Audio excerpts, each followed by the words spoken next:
आदरणीय अध्यक्ष जी,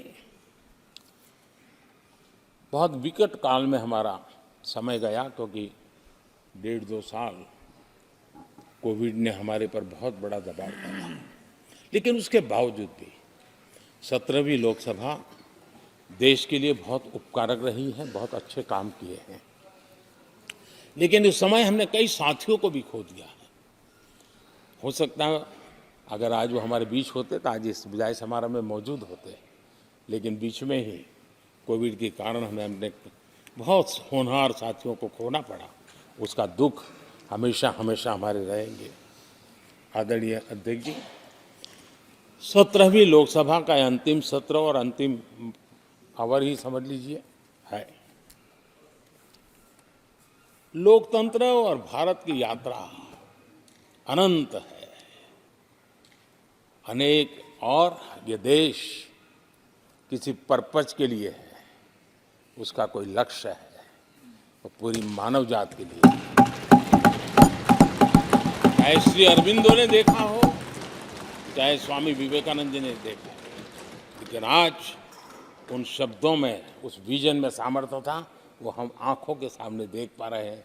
दुनिया जिस प्रकार से भारत के महात्म्य को स्वीकार कर रही है, भारत के सामर्थ्य को स्वीकारने लगी है, और उसको, उस यात्रा को हमें और शक्ति के साथ आगे बढ़ाना है। आदरणीय अध्यक्ष जी, चुनाव बहुत दूर नहीं है।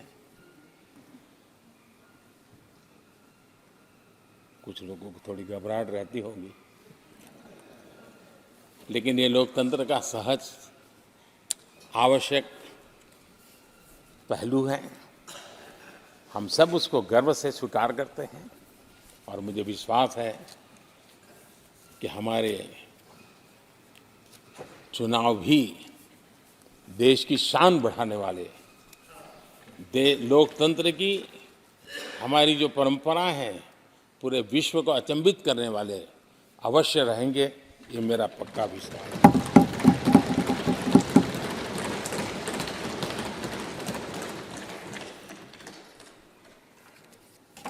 आदरणीय अध्यक्ष जी, मैं सभी माननीय सांसदों का जो सहयोग मिला है, जो निर्णय हम कर पाए हैं, और कभी कभी हमले भी इतने मज़ेदार हुए हैं कि हमारे भीतर की शक्ति भी खिल करके निकली है। और मेरा तो परमात्मा की कृपा रही है कि मुझे जब चुनौती आती है तो ज़रा और आनंद आता है। हर चुनौती को हम सामना कर पाए हैं, बड़े आत्मविश्वास और विश्वास के साथ हम चले हैं। आज राम मंदिर को लेकर के इस सदन ने जो प्रस्ताव पारित किया है, वे देश की भावी पीढ़ी को इस देश के मूल्यों पर गर्व करने की संवैधानिक शक्ति देगा। ये सही है कि हर किसी में ये सामर्थ्य नहीं होता है कि ऐसी चीज़ों में तो कोई हिम्मत दिखाते हैं, कुछ लोग मैदान छोड़ के भाग जाते हैं, लेकिन फिर भी भविष्य के रिकॉर्ड को देखेंगे तो आज जो व्याख्यान वो हुए हैं, जो बातें रखी गई हैं, उसमें संवेदना भी है, संकल्प भी है, सहानुभूति भी है, और सबका साथ सबका विकास के मंत्र को आगे बढ़ाने का उसमें तत्व भी है।